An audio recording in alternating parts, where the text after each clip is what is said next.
are closing the chapter on match week 18 and no koso ewo doma Ediana Stars omo ene Samates na ebo top of the table clash number 1 versus number 2 saying the besia kwa we game ne dia hyase enti ye be kodoma na yakotwa ho mfoni kakra and so Eddie Acho na no dan chen a ye be review match action from the various centers during the weekend and no the Ghana Premier League na fe ahwe fallout reactions to a free ho eba Dr. Nyaho Tamaklo Accra House folk omo board member wakasa area fa bobo ko ne ho de ensem na oka ye beba na yetimi abo ne no enso Eddie Acho wo Asante Kodakwa so wo assistant coach David Oklu and the Kokasa in the aftermath of a defeat to a Heart of Lions. Nano, ano can some edifa officiating who referees or Mudi Akensi no or can send me for Monwa FNO and so atro Edia Bre opinions and they and some no kind omrano meyano in accordance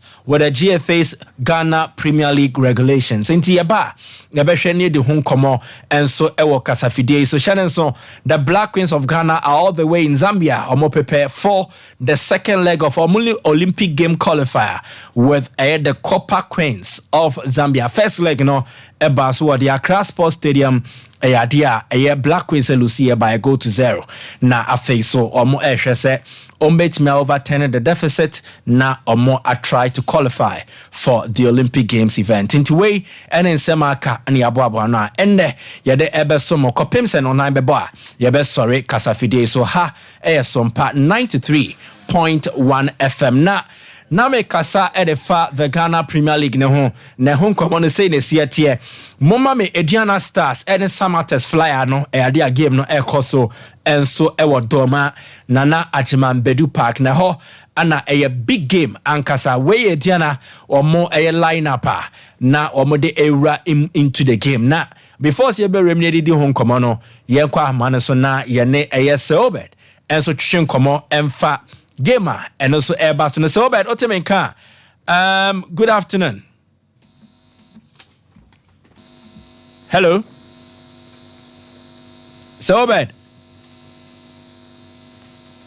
All right, yeah, try say you better establish a contact game no ashas here nana Ajiman Bedu Park 3 p.m. yani remu live on Star Times at the Part Channel 247 and our face on Max TV so obenya game no so no wabo when is wako homa the odasro and the otosumi no and so anaeba Ediana versus Samates FC na game ni mu hom popoya no mama me Samates arrival at Doma omokodru Doma no na hye ne say ne sietie na say emrantie kama kamometu kwan from Samaboy all the way to Doma we moko prepare for game into way the arrival video of the away team FC Samates 1996 omo and that Ghana Premier League table no sra we also hwese nyoma ebetimi akon kan dia momo a omokodru no hu se players na esane enso the free bars nim obi esia na waye skills kakra no dia hwese na hyehyɛ no enso esi etie enti Samates players no musie free bars nim yenko fa se obed so obed otemenka good afternoon. Good afternoon, Aboko dear. Bibi Aboko na also Nyamia dumo me ho ye pa. Ye de Kumasi ni ebutu ona wo doma twamfoni ne fa che Ediana versus Samates so far sign na atmosphere ene hyehyɛ na esi atie.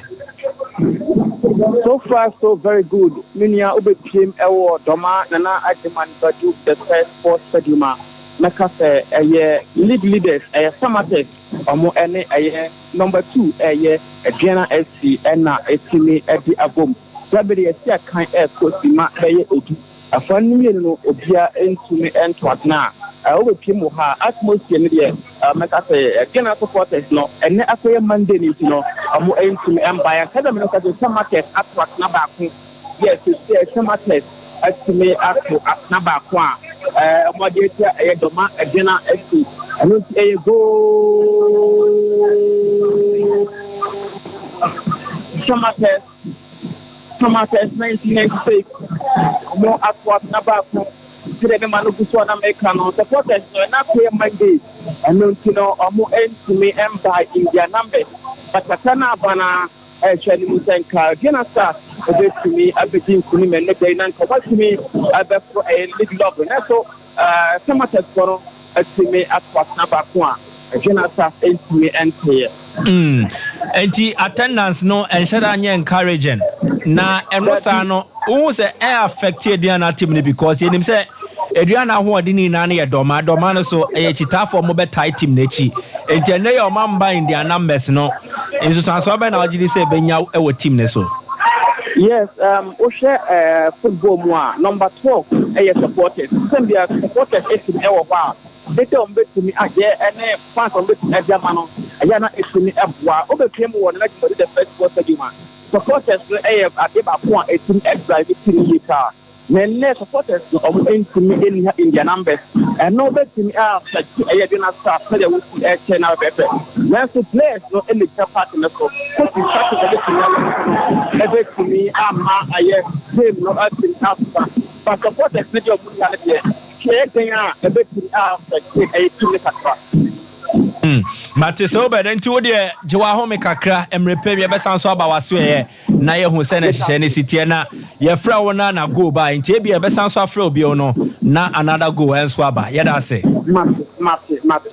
okay enti so be ne kwatwetwe nkomo all the way in Doma say ono so a brief report on Aduana Stars versus Samates 1996 FC game no ade Samates are open the score enti Aduana 0 Samates 1 mama me Aduana lineup going into the game na ye mbobo so enso mfama omo a omo hwe dwumedie no ene omo a omo so ATL radio so na Masaudu Inusa ene goalkeeper Bright J and so a captain for the side and our face so Fifi Anderson, Rich Saki, Sela Streme, Sam Adams, Kelvin Obeng, Frank Owusu, Alex Boache, Emmanuel Jemfi, and Richard Efriye, when Mrantie Dubakwa, Coach Yahweh Champon, a select almost Munjinem, NC Akai, and so Fama Aduana FC. Na Idrisu Shaibu, Richard Mahama, Raymond Ajeman, Samson Kobina, Yao Ansafufro, Zakaria Mumuni, and our face Douglas Owusu-Ansa,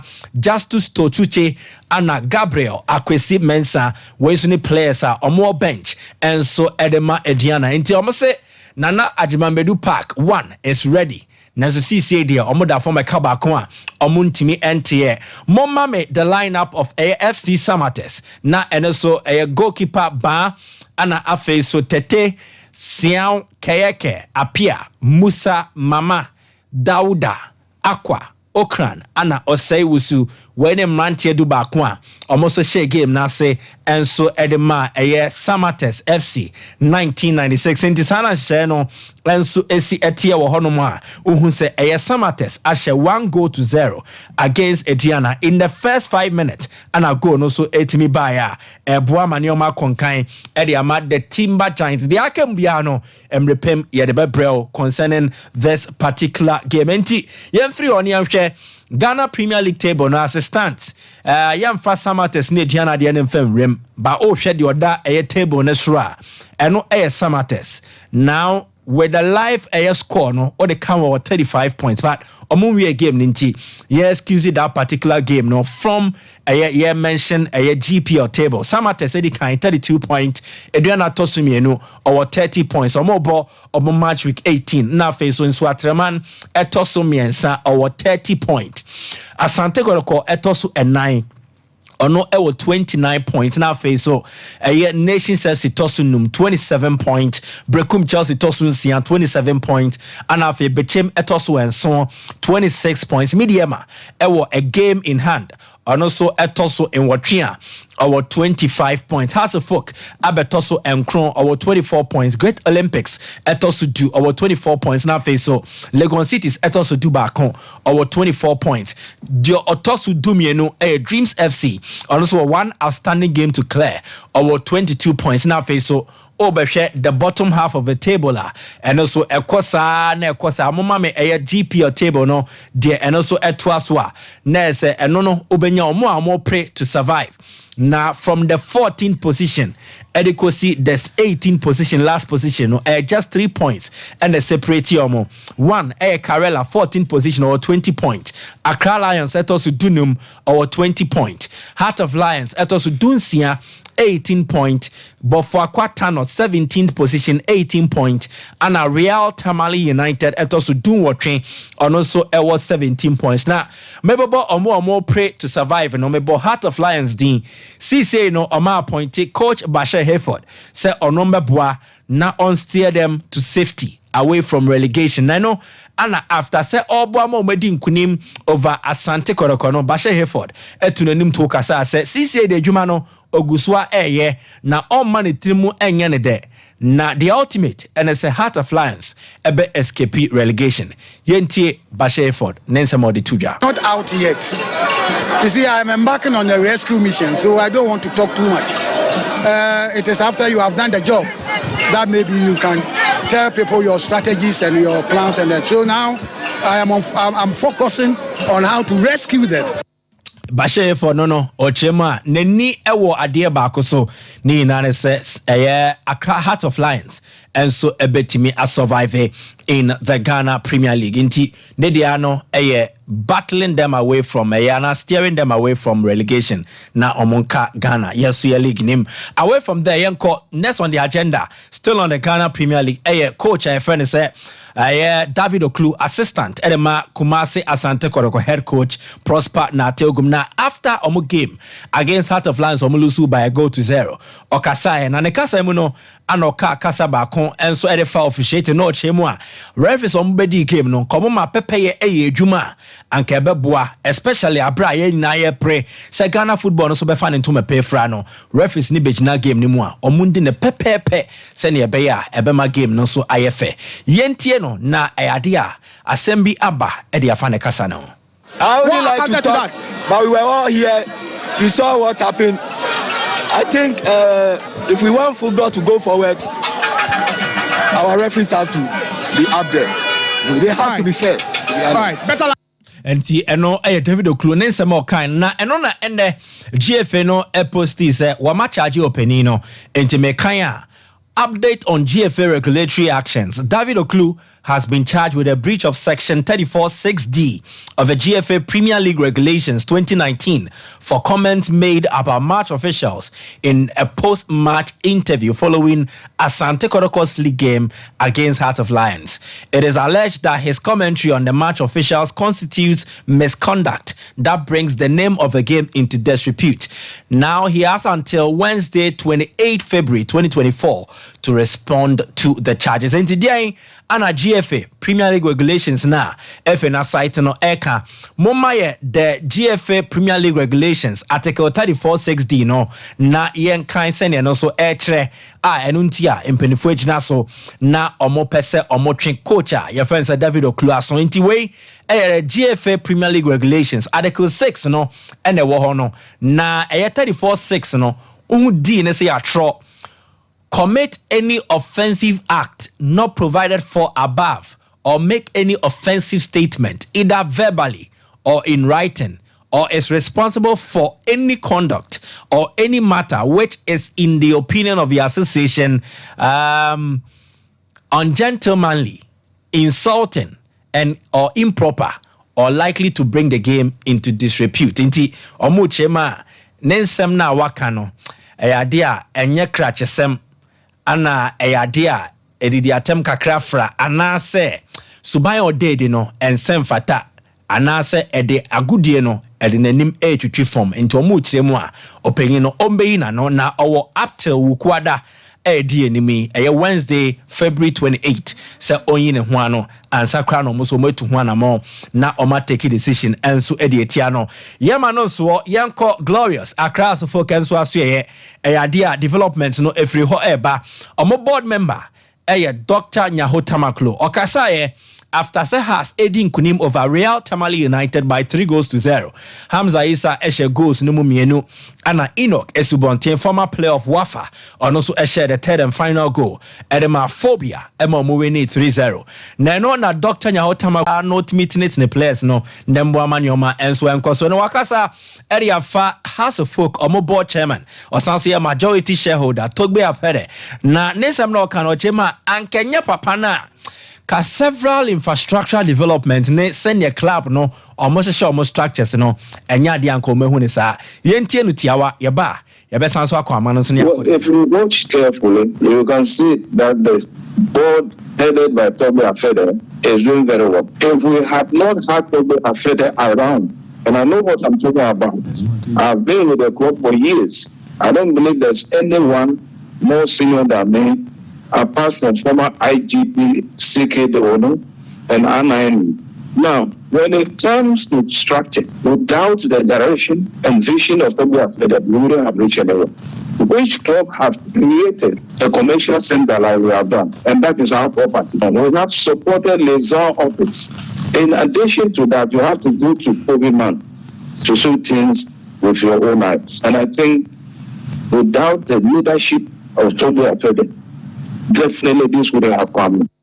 Enti eno Dr. Nyahotamaklo on Togbe Apede ne leadership obwa emanioma akonkan. Hold on to that na yen connect to ahomane so na ye ne Seobed eni nkomo bion enkomo yedi nkendi ye na Diana wamo eda form ekabako na sisi yenyantie se goal number 2 enso aba Samates na se wamo asoja edi esiso pa Diana for ni oja na ojana Samates for the coin and me sure say any a double fire and we know a fire versus fire and yenhwe na yeni enkomo no say obed what's answer bio memo akwa ba yenya ntia say second goal aba boyemu. Yes, minya go assign actor ewo eye na Jiman Badu the first post stadium na enya sam ketwa Emmanuel Kayeke long range shot wetimi abo ama born at me at what no superb. In fact, the quality of the player no is so high. Emmanuel Kayeke actually say yes in terms of quality there back way so no I think say player be anywhere o team ebe no ball fire trip back come enu miensa 1 2 3 and now opia ball no to say short o pija ye no goalkeeper friend eye Masaudu Inusa o dinemu sa na the ball no at what time was that be summer test 1996 omo at what na eye e kam yenu a Doma Adriana Stars for and you came a last season. Sa and I'm buy ya. I'm a better come in. So Adriana Stars a better. Na so betre mu Miss Rebisa Adriana na ebo fie first 20 minutes. Omo da form by 2 goals to 0. Born no omo born na nkoyi ana se Samates for de no ana no she too much. Yes, football is about chances. And as a dribble be na say chance no emba. You try say obetime a shoot from afar. Go on the afanumi no make us enka 50-50. Name goals na a team abano and a team a separate umienu. Okay, Emmanuel Kayeke dem kan na. And your born na your chance. Name how I will see a fast a team back in the sam. And no two born up one for touch no. And a team at CBB. And a first goal is a free kick and a mupita and a branchia. Your friend a year Baba a year Hamadu Musa and Eden. At the bond at what empty and yet Sabia I do not start more from Lemon goes no and a chance dia a professor and 50 game Lemon goes to a separate and to just say that your Messi Queni that's for would there be a likely comeback from Mediana? Nina Edna players no any coaches to tactics like I say I'm more ever sign a very game no more. I do not start and try Sabia. I'm a bit to me a credit chances. Almost attackers no a bit to me and good because he said a band of forward now. I won't say if Isaac Minta the box. Emmanuel Dunphy and Kevin Obey and a year bright Adeno, they are doing to me. I'm a ghost no. And so I'm okay come hold here. Now say I'm a for a bono. Now I'm to me create enough chances there. A beer. Now I'm more to me attacker.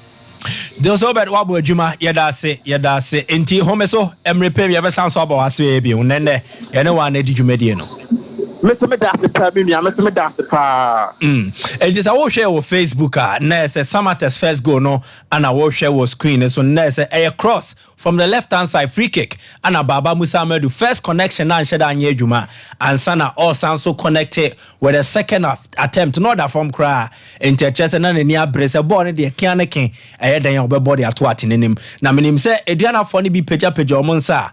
Now, one more expert say, referee Beji Bibia Momo minim say a foul and I said, then Sharak. Sounds to share video and I say, Fama ye bio na yemshe na yes yendi home kakra. So there's a cross. Na Baba Musa yes or Pim. Na not a more per handball and na said yen and also Yabesha near who sent a sheno a see etie. Mame engage me team of a panelist. Now Bishop Atapuku ha Ricardo Varas and swear ha. Mamisha same free Bishop or Bishop. Okana no panese summer test any Adriana no. Adriana are yet to taste victory against summer test. From the start, it looks like a repeat of previous occurrences now. Yeah, bear witnessing. Anna? Yeah, absolutely. Mekai said the other one, Adriana needed a penalty to get back to 2-1. They got yet another penalty and Bright IJ able to train. Samatex are a very good team, unless you've not followed their games. But to me, I got an opportunity to watch them in the first round. They are good, very, very good. And then draw that pressure need the man grow to say the normal weekend day for football. Until they would have the peace and the freedom to do what they want to do. They have a very good team, and they are in a venue that doesn't look intimidating like it does on a weekend. There's still time, but they are in a commanding situation. So shall we have a 4? Obema Kotoko 2 more points gap. So by 36. Obakuma. Table nento some farmer. A very good result thus far. So there is it. Okay, 32, so 35. Yeah. That'll be 5 points more than Adriana. 5 points more than Insuatreman. Now Oma Pakotoko 6 points.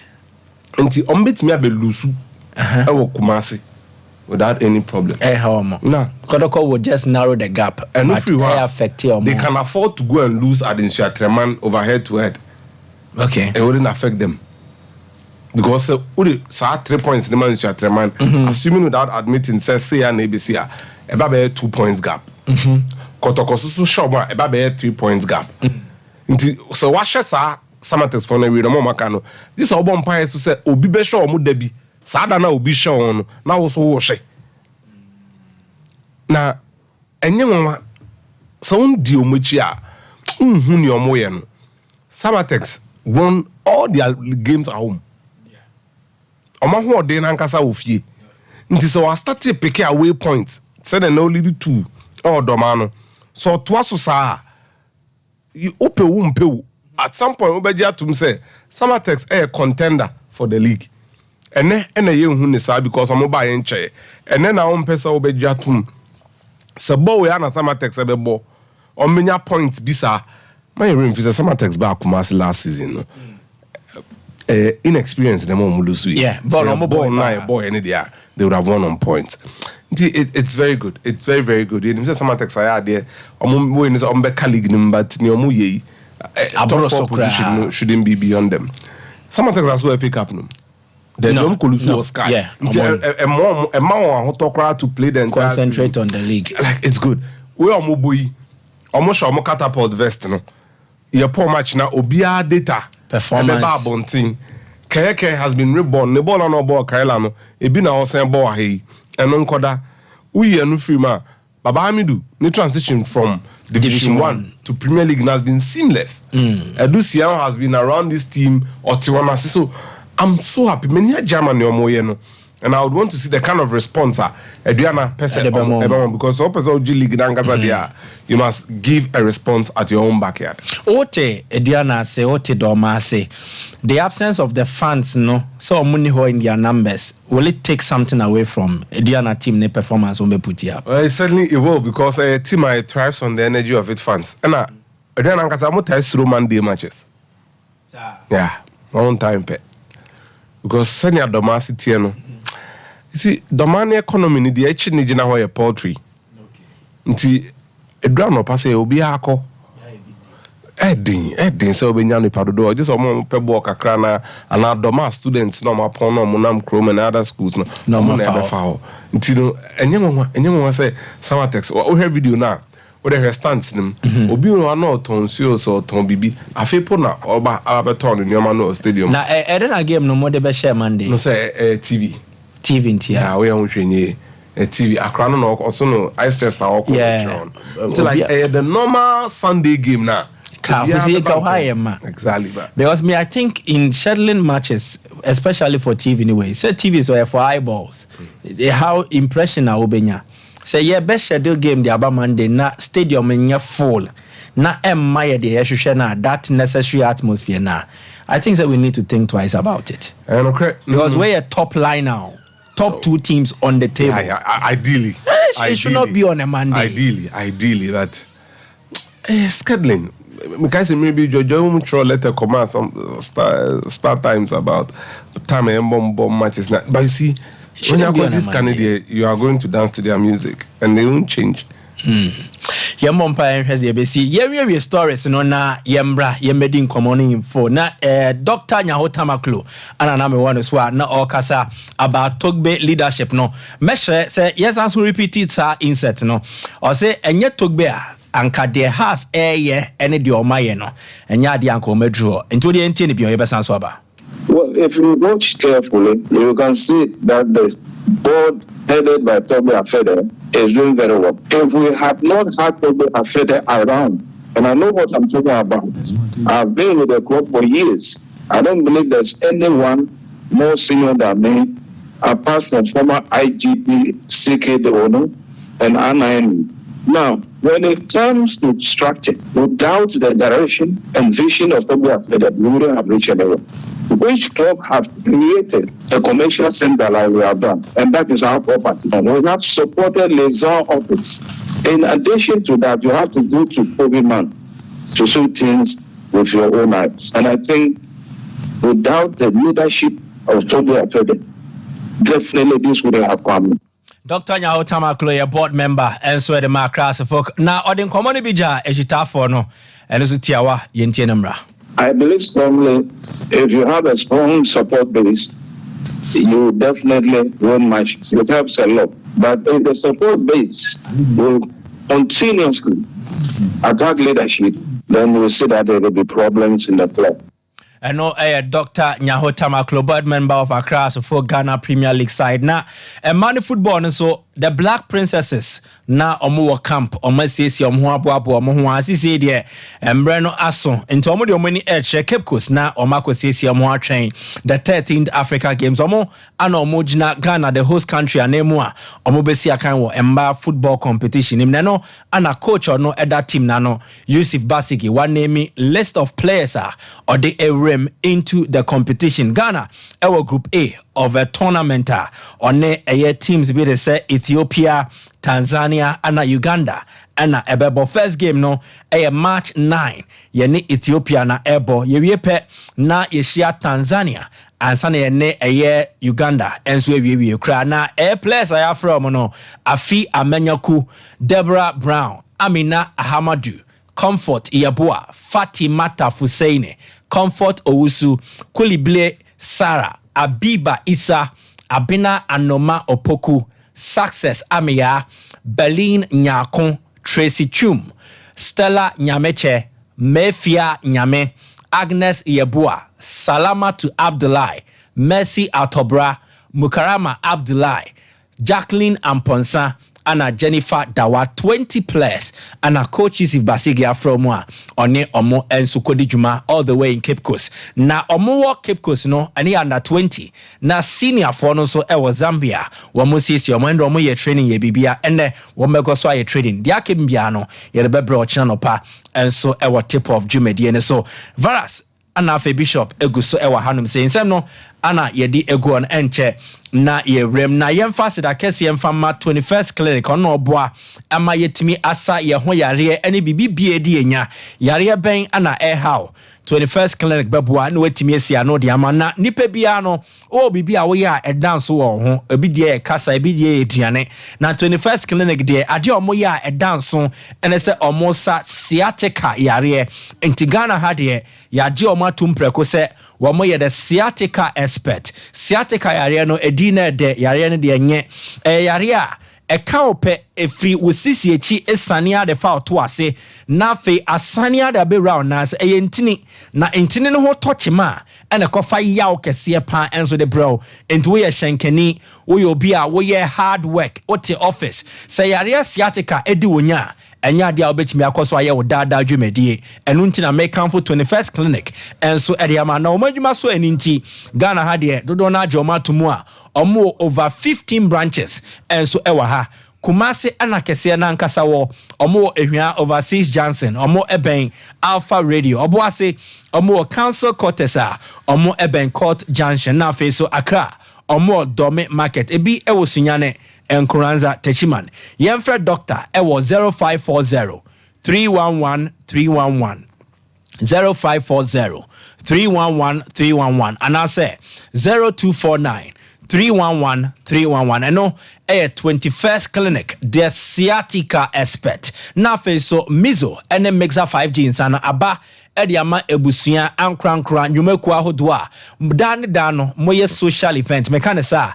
neza moye moye party say ye birthday ye engagement ni na no obe 7 san wase dia ba kope ana mekan for ediama eno mixa 5G nsa ekita the 5Gs guarana eboa ama afe wenya retentive memory usua de a oremfi we esukufo na mo prepare for nsɔhwɛ no mo behia guarana se motumo mbopo na bibia akoye de ama na guarana no ewo mu doso pro ewo 5G insanim ent ono mo a ebeboa grapes any grapefruit no te insanini amemu ayede ent wono mpe ema wanum enso eyihwa eye kama ginseng ni green tea no so ma wa hoden ema wechina wona so na watime de odwumadie sene fata eye mixa 5G na fe mizo ne de abama nkoda abama obibia oba wafa yefunu wutumi nom eye nsa ekita natural fruit a just a mizo fruit drink no eba in several flavors ye mango de ye multi fruit de eno na virus pe because eno no omo de mango kakra fra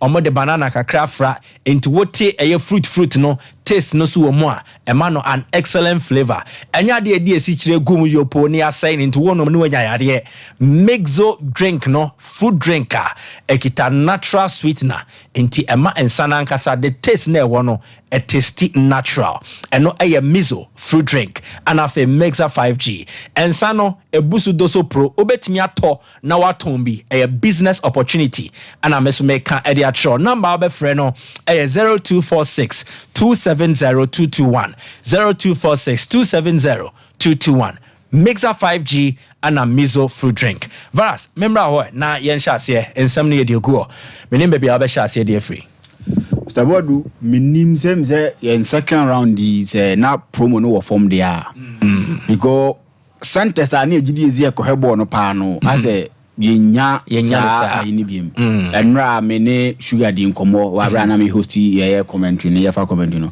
no sinipa nche da ni Coronation Park I say be abofofo no so ne omuye ye was almost starting na koyi banana no compa e wo ba bia ni so na Danilo be honso dance park nso ni ba nche da ni water which was a Sunday. Yes, very surprising. And the domado wetima ka say bia because of Monday ni ntia but this sentence na ba bia na egidi say ti enya kra wo yen national stadiums na ya hade ni nya mama but say also ba be affect and dia na yen football no dey say yen supporters ni ko games ni ya dey say ya issues ntia be na yetimi akasa asem ni say promo bi na say yenye and saade na yenye na league no entimi enkonanim because nipa ne bus stadiums ano a aya na efekrama cameras because we fast stands no what means say nipa ho come mo game no and my boys know that they needed zeal so mo enivanye bibi say supporters for park and kasa football without supporters there is that something our stakeholders are missing make media GFA on your league organizer clubs no bibi o hwa yenye ni ye me GDA say bibi o because still I say it keep on dropping they drop each and every single time be I drop it I think say bi na say itimi ye ni itimi ye agent say you started campaign be to make sure say the coach Bashir for say he's on a rescue mission SSV be rescue because supporters need costed you need dear and said in this row and my football na style be it is any obi our hands on deck na ya ye bibi to save supporters na en corner intimi enye because I think say my football enye fesa enye fe cra Venus and need this man for corner so e ba be affected ya dia Samatters ya stubborn we dia na so omo ba league nim omo show mo 1-0 e o sama boy no abo 2-2 enso e wo doma na omo she 2 omo twaso so mbeko sia na so mo wini omo ya ye side name say omo ya ba betena Arena Football Club so and yes I idea ebe hard because going to this game so heard the we are na bright see freedom so omo mra e me hwe omo na the we are no si wo vem oja na say ankosia e idea ebe hard but one person mania German baba Musa. The last time I had opportunity to interview him, and when you are not can say now, he believes that in the Premier League, no experience ni more. No any day. So when you some players or my Bokaka or Premier League him, and they are guiding his steps, and gradually is making him adapt to the Premier League and normal create demand. And so the reality it's something that you're lucky in recent times. Say number 9 pa dinanimu wana or to 20 na dem aye dem say in Ghana League nem say hu bi sa ache obi o ye Ghana ni so gina 9 ho na o she goals no so baby a ball no free by ball they talk in a reaction to so kwa kwase ball na because it tells you as a one purpose also kwani na odinka ye so odini ti ko amfa but when give you up auto form or that form your ball no. This is someone I watch also a striker with Japan him. Do obey bia sebo ni internet bia no obey am na to net him. So I think say something ebeboa me busa no say Shadrack my action ni bi on yan hwa de kaka vas be say hwa de. Okay. One, the kick on person wa ha. Ediana defense how we see defend the set piece no. Because what they show two-man wall. Now one player or no yeah the first one to attack or you free on Makio then a call wide as well on man kwa also be see a wide at 10 or minim the Omakeno. Sadia no problem o. The defenders set pieces. Say bad box in ma so be defend ya dia problem. Chelsea dey na bia no mo no. Say ball ne bad box ni mo pe wonzo omu luku jitria so omu ntimi hu de wi omu besifa sisa de na no kwan and there's something higher up by him goes now you type consider was set piece corner near there no say ya a bad box no pe wonzo defenders no ya do omu hope and something that say your teams dey plan for your coaches no need to be working on it omu njai na nyame pa nyame adom ne sa na man something that enye but say Samatters nya win we ya na say e bo omu because so munya win we ya for a team to lose 5 games away in 9 games. Tells you so when away or away no man so for him winning this game possibly bet my win here. Now obeba that point or Kumasi as an Kotokope any teams or that's or winning away no ebeboa because you feel what there okwa dia or mo say what baby a ho baby yam fa win fan che wonsam yen twem fa mawo and one thing na ebo mo in recent times no how our performances ni yidi players no so you player na ogina bonim ya boy wi bia wo je ho ginya na dem bobo pa na ko ji mi free mo ye bana performance index natural say that be and our performance ni sro mo ye video analysis essence the statistics back here and it's a video ni EPS o say boss say yeah statistics no and so bet nti won ka say we on permase mu nti na o ma membo and I mean see so almost second goal ni so ni wow omo ba adwuma no but seriously this is a beautiful goal omo ba adwuma Shadrack me patch start my any one obet triple player no simple